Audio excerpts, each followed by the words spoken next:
अम्ब महती बुभुक्षा बाधते शीघ्रं भोजनं परिवेशयतु। वत्स भोजनम् अत्युष्णमस्ति किञ्चित् प्रतीक्षस्व। उष्णं भोजनं किमर्थं न ददाति?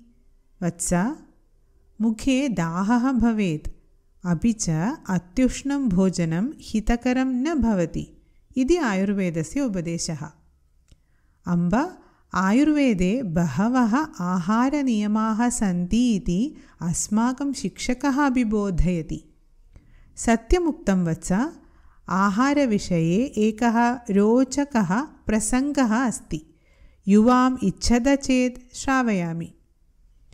अस्तु अम्ब, यावत् भोजनं भोक्तुं योग्यं भवति तावत् तं श्रावयतु। अस्तु, श्रूयताम्।